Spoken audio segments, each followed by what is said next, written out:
கடந்த ஒரு வருஷமாக பார்த்தீங்கன்னா நம்ம ஜியோ ஃபைபர் வந்து கண்டினியூஸாக யூஸ் பண்ணிகிட்டு இருக்கோம். ஸோ அதோட வாங்கினப்போ பார்த்தீங்கன்னா ஒரு வீடியோ வந்து போட்டிருந்தேன் லாஸ்ட் இயர். ஸோ அரௌண்ட் வந்து ஒரு 9 மந்த்ஸ்க்கு முன்னாடி போட்டிருந்தேன். அப்போ பார்த்தீங்கன்னா வந்து நான் 3 மந்த்ஸாக யூஸ் பண்ணிட்டு இருக்கேன்னு சொல்லியிருப்பேன். ஸோ இப்போ பார்த்தீங்கன்னா வந்து கரெக்டாக 1 இயர் முடிய போகுது. ஸோ இப்போ வந்து ஒரு வீடியோ அப்லோட் பண்ணலான்னு பார்க்குறேன். ஏன்னா அந்த லாஸ்ட் 1 இயரில் பார்த்தீங்கன்னா வந்து நிறைய இஷ்யூஸ் வந்து நம்ம ஃபேஸ் பண்ணியிருந்தோம். அது மட்டும் இல்லாமல் நிறைய நல்ல விஷயங்களும் இருக்குது. ஸோ ஒன்று அந்த வீடியோவில் பார்க்க போகிறோம். வாங்க வீடியோக்குள்ளார போகலாம்.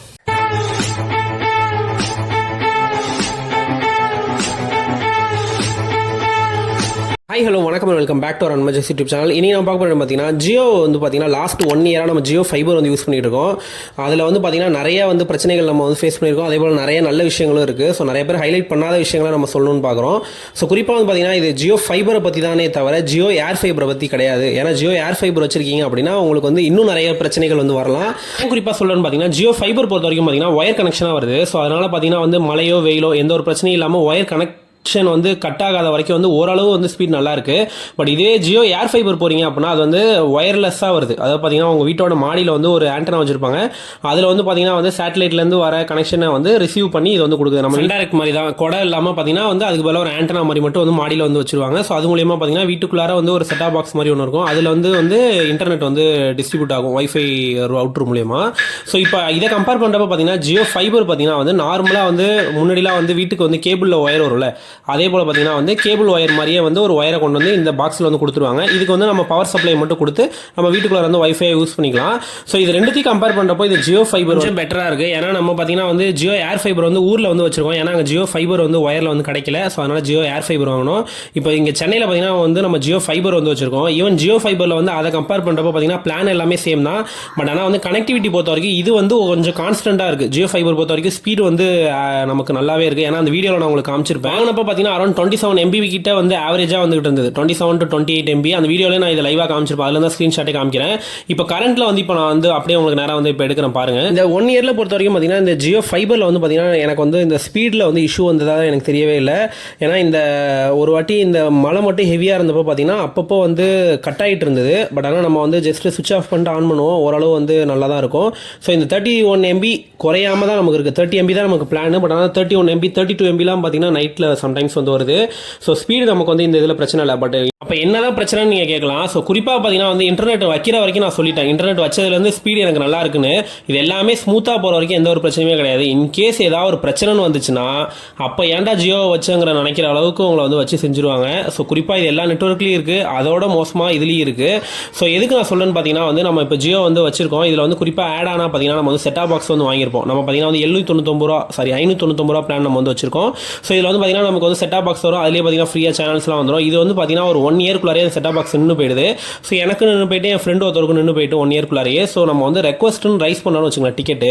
அவங்க என்ன சொல்லுவாங்கன்னா நீங்கள் ஃபர்ஸ்ட் டைம் கால் பண்ணி நீங்கள் எப்படி அவங்கள்ட்ட ரெக்வஸ்ட் ஃபைல் பண்ணுறீங்களோ அப்படியே தான் நீங்கள் 100 மூலமாக நம்ம வந்து அவங்கள ஃபர்ஸ்ட் கான்டாக்ட் பண்ணோம். பார்த்தீங்கன்னா கான்டாக்ட் பண்ணிட்டு அவங்க வந்து நமக்கு டிக்கெட் கிரியேட் பண்ணுறேன்னு சொல்லி 9ஆம் தேதி சொன்னாங்க. பார்த்தீங்கன்னா வந்து 12ஆம் தேதி வரைக்கும் நமக்கு வந்து டிக்கெட்டே ஓப்பன் ஆகல.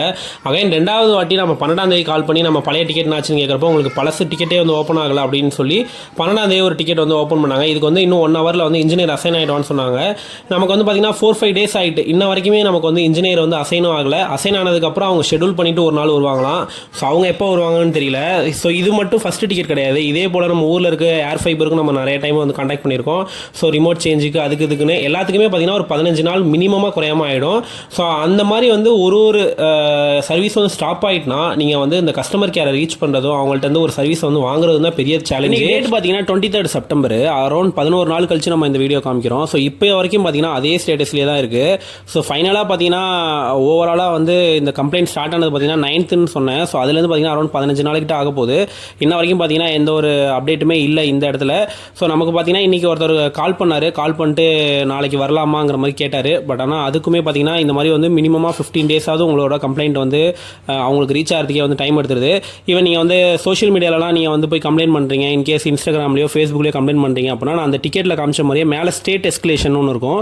அதில் வந்து பார்த்தீங்கன்னா 24 ஹவர்ஸ்க்குள்ளார உங்களுக்கு வந்து ரிசால்வ் பண்ணி கொடுத்துருவோம். மெசேஜ் அனுப்பிட்டு இந்த மாதிரி ஒரு டிக்கெட் ஓப்பன் பண்ணுவாங்க. அதாவது அடுத்த நாளே பார்த்தீங்கன்னா அவங்களே வந்து க்ளோஸ் பண்ணிடுவாங்க. இதில் எந்த ஒரு அப்டேட்டுமே வந்து வராது. ஸோ இந்த மாதிரி வந்து கம்ப்ளைண்ட்ஸ் வந்தால் மட்டும் இப்போ இந்த ரிமோட்டுக்கோ இல்லைனா செட்டாப் பாக்ஸுக்கோ இந்த மாதிரி ஏதாவது ரீப்ளேஸ்மெண்ட் கம்ப்ளைண்ட் வந்தால் டைம் எடுக்குது. இன்கேஸ் வந்து கனெக்ஷன் வந்து போயிட்டு இல்லை ஸ்லோவாக இருக்குன்னா கம்ப்ளைண்ட் பண்ணிங்கன்னா உடனே வந்து ரிசால்வ் பண்ணுறாங்க.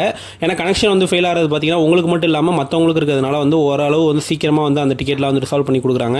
ஸோ இதில் வந்து பார்த்தீங்கன்னா அட்வான்டேஜ்னு பார்த்தீங்கன்னா ஸ்பீடு, இதில் வந்து டிஸ்அட்வான்டேஜ்னு பார்த்தீங்கன்னா வந்து சர்வீஸ், இது 2 தான் சொல்லலாம். ஸோ பிளான் பொறுத்த வரைக்கும் நம்ம சேம் வந்து 701 ரூபா வந்து ஓவராலாக வந்து வருது. 599 ரூபா பிளான் வச்சிருக்கோம். இன்கேஸ் மினிமமாக 399 ரூபா பிளான் வச்சிருக்கீங்கனாலுமே உங்களுக்கு வந்து சேம் அமௌண்ட் தான் வரும். ஸோ 1 இயர் முடிஞ்சதுக்கப்புறம் ஒரு சில பேர் வந்து இன்க்ரீஸ் ஆகுதான்னு கேட்டாங்க. அவங்களுக்கு எந்த ஒரு இன்க்ரீஸ் வந்து அமௌண்ட்டில் வந்து ஆகாது, அதே தான் வந்து இருக்கும். இப்போ இன்கேஸ் வந்து இந்த 22 ஜிஎஸ்டி குறைச்சதுக்கப்புறம் பார்த்தீங்கன்னா 22க்கு அப்புறம் வந்து என்ன அமௌண்ட் வருதுங்கிறத பார்க்கலாம். ஸோ இதுக்கு எதுவும் வந்து அப்டேட் ஆகாதுன்னு, சேஞ்சஸ் வராதுன்னு நினைக்கிறேன். அரௌண்ட் 18% தான் இருக்குன்னு நினைக்கிறேன். ஸோ இது மாறுனுச்சு அப்படின்னா நான் வந்து நம்மளோட ஷார்ட்ஸில் வந்து அப்டேட் பண்ணுறேன், செக் பண்ணி பார்த்துங்க. ஸோ நீங்கள் இது பற்றி வேறு ஏதாவது டவுட் இருந்தாலும் கமெண்ட் செக்ஷனில் கேளுங்க. இல்லை உங்கள் ஃப்ரெண்ட்ஸ் யாரும் இந்த புது கனெக்ஷன் எடுக்க போகிறனாலும் அவங்களுக்கு இந்த வீடியோ ஷேர் பண்ணுங்கள், ஹெல்ப்ஃபுல்லாக இருக்கும். தேங்க்யூ ஃபார் வாட்சிங் திஸ் வீடியோ. பை.